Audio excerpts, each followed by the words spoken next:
At Healthcare Partners Medical Group, our mission is to provide the highest quality of healthcare to each and every patient. With 5 locations in Pahrump, we are local doctors you know and trust. We want to thank you for choosing us. Quality care starts here. News 46 is brought to you by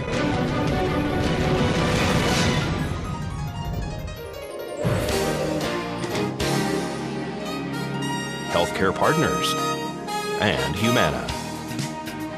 News 46 is also brought to you by Safety of Las Vegas. At Safety, we're more than a foster care and adoption agency. We're working to build stronger families in our communities. Visit our website at safi.org.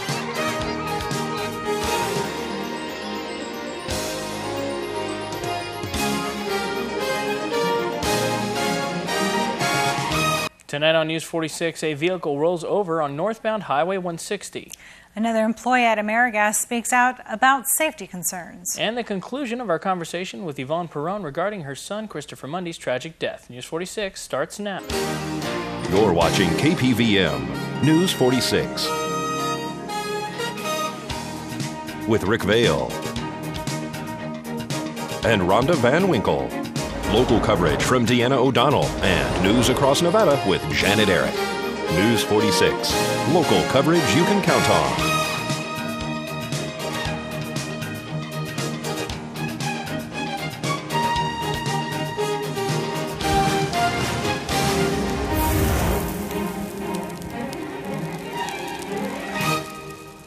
Good evening. It's Wednesday, August 24th, 2011. I'm Rick Vale. And I'm Rhonda Van Winkle for News 46. Topping our news tonight, a vehicle rolled over on northbound Highway 160 last night, leaving one local citizen walking wounded.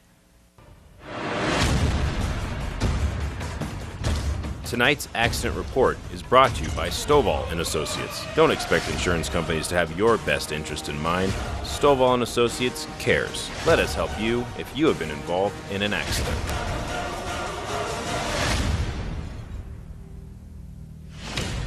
A single vehicle rollover yesterday afternoon on northbound Highway 160 just north of town. Pahrump Valley Fire and Rescue arrived on scene along with Nye County Sheriff's deputies and Nevada Highway Patrol to find a pickup truck resting on its roof about 100 feet off the roadway. The driver and only occupant of the vehicle had extricated himself. He suffered minor injuries. Pahrump Valley Fire and Rescue checked him out on scene, and he refused to be transported. Nevada Highway Patrol is investigating this accident. This is Deanna O'Donnell for News 46. A man was injured in an explosion at Amerigas last week.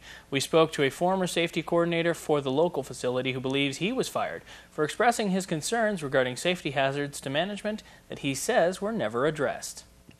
Well, when they were painting, they were sending tanks through that weren't evac'd properly. They had gas in them when they were going through the heat lamps.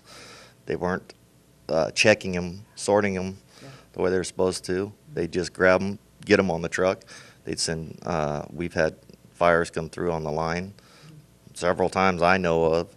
And the fires come through because these smaller tanks, they still have gas in them, and they're actually supposed to be emptied at that time. When they go through the heat lamps, there's an intense amount of heat, right? And that happens. Yeah, there's a lot of heat there. That so everything's supposed to be empty, but they don't check them. They have a little valve they're supposed to check them with. It's not done. They've been told, I mean, by everybody. Everybody has complained it's not done right. They don't check them right. They don't see them right. They've got a little adapter. They're supposed to screw it onto the valve, open the valve, and make sure that there's no gas coming out. There's no vapor or anything in there. And because vapor is super important, isn't it? Because it's not the liquid, it's the vapor. A lot of the gas itself is the main reason why we have explosions and fires. Yeah. What they're supposed to do is they have an adapter. They're supposed to screw it on there, open it each one as they're sorting them. But they put such a rush to, we got to get so many loads out or you're going to be here all night, that it doesn't get done. It doesn't get done properly. They don't give you the time. They expect you to sort 4 pallets an hour. That's like almost 200 tanks in an hour. And there's no way you can do it and check it properly. And they know that, but they've been told by me, by everybody else that works there, it's not done properly. And they ignore it. There is a lot of pressure at this refurbishing plant to actually have the work done, and fatigue and a lot of long hours, isn't there? Yes, we work seriously long hours. We'll work. They tell you come in at 6 and you go home whenever they're ready. Pretty much, you sell your soul to them basically to work there. And there is complaints about that, about the fatigue, about being too tired to properly do the job, about the high level of work that you're doing so that you can't properly check things. And as well, this line that you're talking about where you guys do this paint job, the fires that happened there, were they reported? Not to my knowledge. I mean, to my knowledge, we just put them out and keep going, don't stop. Talk about putting them out as well, because I know that there was kind of we already had an employee telling us that some of the fire extinguishers weren't filled out to put these fires out. And I believe that they're supposed to be reporting the fires to the fire and rescue every time that there is a fire. But tell me about putting them out, about the fire extinguishers that you guys have there and the equipment that you have to put out fires. Well, I was working on the line. There's fire extinguisher there, but I was told that, fire extinguishers cost money. Yeah, they got to be recharged every time. If you can grab a rag and put it out, to use that. And I sent it to corporate and told them about it. And it just, it gets shuffled. News 46 approached the refurbishing facility on Charleston Park to receive comment on the explosion and was declined. The State Fire Marshal and Pahrump Valley Fire and Rescue are now looking into the claims that have been aired on News 46 regarding other explosions and fires that were not reported to authorities, as well as the allegedly unsafe practices. Very well, and we continue our interview with Pahrump Valley Fire and Rescue firefighters Steve Moody and Nate Alexander, who responded to the explosion at the Amerigas facility last week. And you were talking about that a little bit, Steve, about keeping the bottles cool and making a decision between fighting the actual fire or letting it burn and keeping the bottles cool. Yeah, sometimes it's you got to keep the tank cool so you don't have a levee. But also, if you put the fire out real quick, then you have the product still leaking out, which could be a potential hazard because then you can't contain the product. So the best thing to do is sometimes is to keep the tank cool. And either try to shut off the valve, and sometimes the valves are burnt. So a lot of times it's just to keep the tank cool for a long time and let the product burn out, and then you know where the product is, it's burnt out. So it's kind of give and take. We fight propane fires. Usually they're only one vessel, only one cylinder, and we can mitigate that. But when you have multiple tanks going every which way, it's hard to contain where the product's going. So, and they were going every which way, weren't they? They were spinning around because they're propelled. They're yeah. And then when we actually extinguished the blunt of the fire, we then had to cool down the tanks, and then we had to individually shut off every tank around that loading dock. And then a lot of the valves were burnt or melted off. So then we had to just keep a steady stream, control the vapors, and then eventually they just dissipated. So it was a lot of stuff to do. Was there a point in this fire, and I know we talked to Fire Chief a little bit about him asking a status report to see if there was a point where he has to pull back, where he has to tell you guys, we can't go any further with this? Was there a point where you were even thinking that might happen? Like I said before, just focus on what the jobs they were given to me. I leave that up to my lieutenant and the chief to make that decision. As soon as they say, hey, we need to pull out, then drop what you're doing and pull out. So was that a consideration for you? Yeah, if I wasn't going to make any more progress on the fire, if I wouldn't have seen any changes, because we were putting over 1,000 gallons a minute on the fire for a while. Mm-hmm. So if I wasn't going to make any progress on that, then I would have definitely gave a status report to the fire chief, and then we would determine, what our other tactics and strategies would be if we're going to pull out. Or so, tell me about shutting off the main valves. Did that seem to decrease the fire because of that not knowing if it was in the main line or not? Did that help? Well, Tender 5 was given the assignment. Two of our guys, John Ashcraft and Dan Ulrich, were given the task to shut off the main valve. So they actually walked around where we were spraying water on the main blunt of the fire. They actually walked around Division C and actually hit the main shutoff valves to make sure that they were shut off. Mm-hmm. And then the stack on the 30,000, that took a couple minutes to shut off. Mm-hmm. They shut that off. They did a great job, and then we contained the fire. It was out. So. Yvonne Parron spoke to us in her final segment regarding the murder of her son, Christopher Mundy, who was apparently shot by his girlfriend's father, Daniel Robbins, when he reportedly attempted to retrieve some belongings of Jennifer Robbins. In this final segment, you will hear a loud bang, which our news team thought was a gunshot at the time of filming. In fact, it is Chris's brother putting his fist through a dry erase board and 2 layers of wallboard at the Hwy Christian Fellowship, who was distraught over the tragic loss of his brother, not to mention seeing his mother and father so upset. The damage to his hand at this time is unknown. I never met the father. But you don't know what he was specifically saying was wrong. No, he just didn't like Chris. They didn't tell me a reason. They said, Mom, he doesn't like me. Okay, you know. A lot of relationships are like that. They don't like each other. But, you know, eventually, you know, you accept it. Yeah. Yeah. You know. Well, a lot of, especially when it's a new relationship for your kid, it's kind of hard. You have to adjust. You need some help. You have a lot of kids. Your husband's having a hard time. We need to pay for Chris's funeral expenses. And how do we have an account set up for Chris? I do not. I'm just in shock. Yesterday, all I did is cry. I can't believe I'm never going to see my son again. You know, today I went to go get his stuff. I went to, you know, do his job and tell him, you know, he passed on. So every day is different. I haven't had time for planning anything. You went and told his work what had happened, and yes. They were very sad. He was a good kid. They told me he won an award. Great kid. He's a great kid, and you're a great mother. I have to tell you, loving mom, wonderful mom. You should be so proud. I'm very proud of all my kids. You know, I am so proud of my kids. My kids are doing good. You know, he didn't deserve this. He could have been a great man. A great man. He was just give him a chance. He could have been a great man.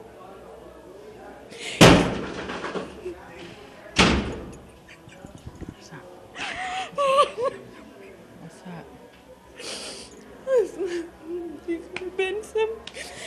He could have been somebody great. You know it? I know it. He shouldn't. He wanted to do so many things. He wanted to travel. He wanted. He said he was going to take me to Florida to go see Mickey Mouse. You know? And if you would like to help the Mundy family during this difficult time, call 702-588-3051. The viewing for Christopher Mundy will be held at the Parron Family Mortuary at 5441 Vicki Ann Road on Saturday, the 27th at 10 a.m. And the funeral services will be held Sunday, August 28th at 3 p.m. at Shadow Mountain Christian Fellowship. The public is invited to attend this service to not only support the Mundy family, but a death in the community as well. And folks, we'll have much more local news coming up right after this break, so please keep it here.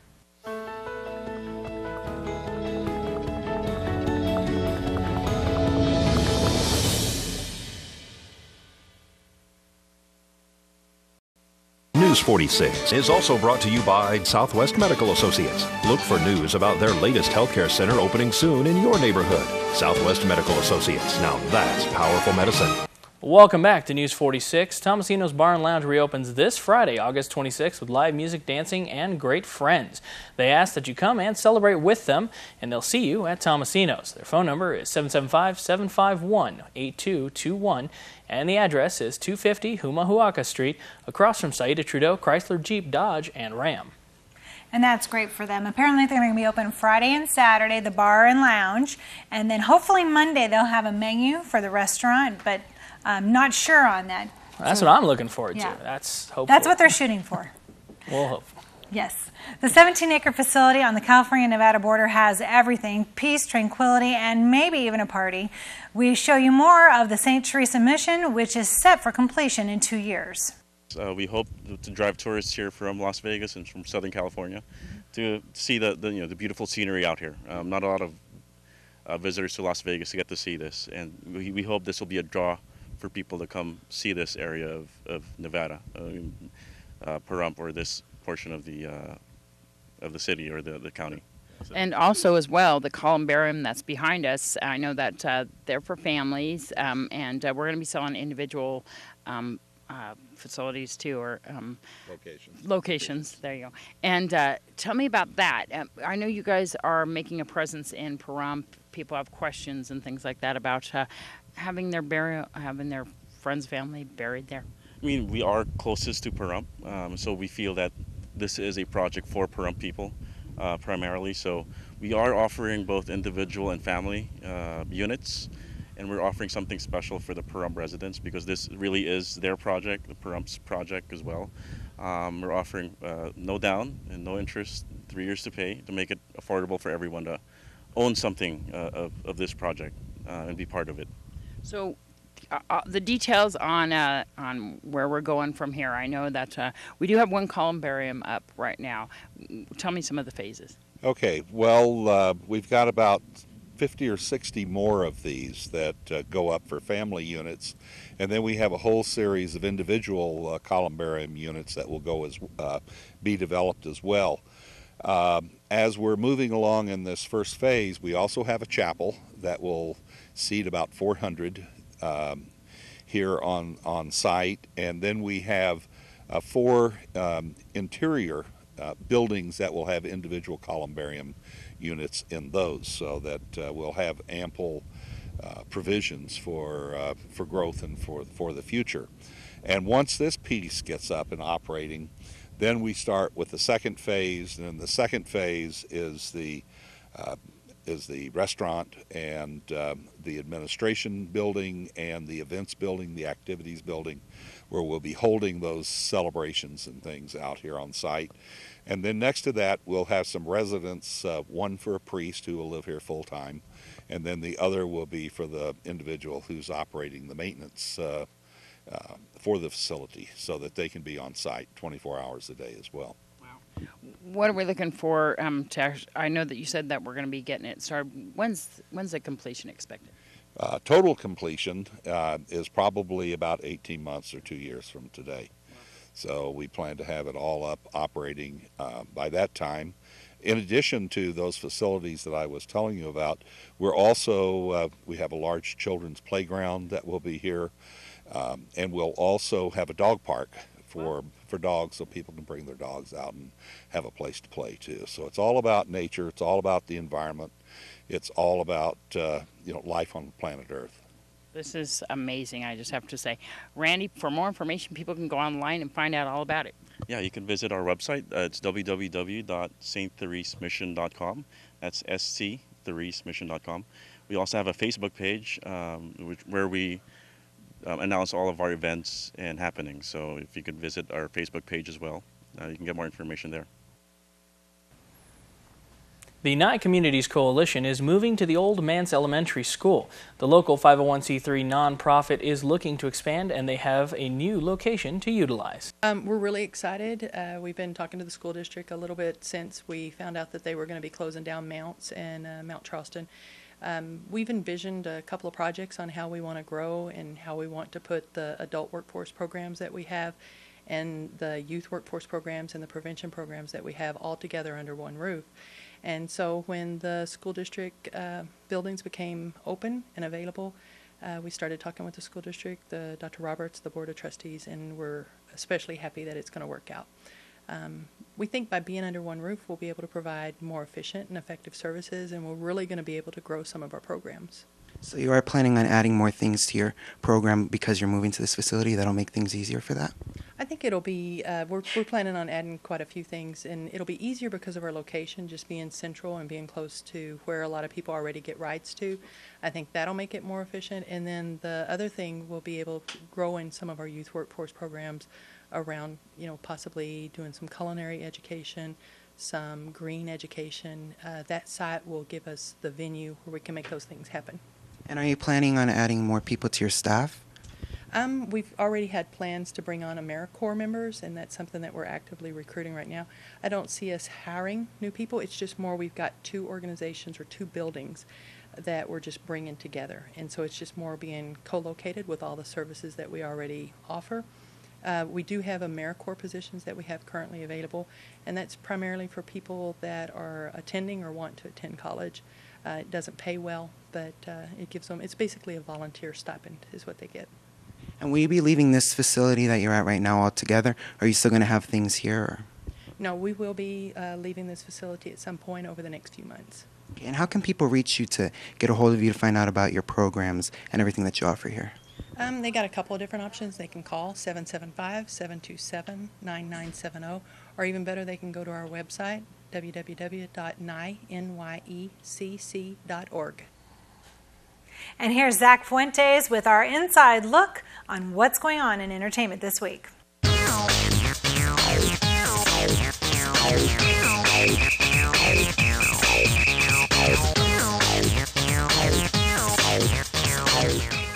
I'm Zach Fuentes with your entertainment this week. Singer-songwriter Nick Ashford died this Monday at a New York City hospital. According to his publicist, Ashford, who was 70, had succumbed to throat cancer. Ashford with his wife made up the famous duo Ashford and Simpson, who wrote some of the biggest hits for Motown, like Reach Out and Touch Somebody's Hand by Diana Ross and Ain't No Mountain High Enough by Marvin Gaye and Tammy Terrell, including so many more. Now, the duo also had a hit of their own in the 1980s called Solid. In 2002, the duo was inducted into the Songwriters Hall of Fame. While toxicology reports are back for Amy Winehouse, tests revealed that there were no illegal drugs in her system. However, there was alcohol in her bloodstream. It's not determined as of yet if the alcohol contributed to her death or even what the cause of death was. The coroner expects the outcome by October. You may remember that Winehouse passed away unexpectedly on July 23rd in her North London home. But for years, Winehouse was known to have battled the drug addiction. Many of you may have also heard about the stage collapsing at the Indiana State Fair on Saturday the 13th that killed 6 people and injured 50. But in addition to that tragedy in Indiana, that fateful weekend, another stage collapses Thursday in Belgium at the Pukkelpop Festival due to a powerful storm. 5 people were also killed in Belgium and 150 people were injured. Some of the artists that were expected to perform were Eminem, Good Charlotte, Foo Fighters, The Offspring, and 30 Seconds to Mars. Sugarland, who was just minutes away from performing back at the Indiana show, had a moment of silence at their next tour stop for the victims of the accident. Actress Kate Winslet and her family, which includes her 2 sons and boyfriend, escaped the fire while vacationing on Necker Island. The fire was said to be caused by a lightning strike. The building in which Winslet was staying in was completely destroyed. Winslet can be called a hero, however, for helping to save the owner of the building's 90-year-old mother from the blaze. I'm Zach Fuentes, and that was your entertainment this. So we're pretty lucky here in Nevada, but you have family in Florida. What's going on there? Well, Hurricane Irene is sort of kissing the coastline right now, but it looks like she's going to veer north, and we're not going to get too much problem in Florida anyway. The Carolinas, Virginias, I salute you, good luck, because it looks like it's headed right for them, at least right now. So, and right now she's Category 3, but she's got a little bit more open ocean. She could strengthen very much. And is today the anniversary? Today is the 19-year anniversary of Hurricane Andrew. Wow. The last hurricane, well, the most devastating hurricane Florida has seen And you were there forever. for that, I was, you? yes, absolutely. And to my friends at Homestead, remember. Well, and speaking of weather, we've got Zach Fuentes. He's going to have a look at our 7-day forecast right after the break.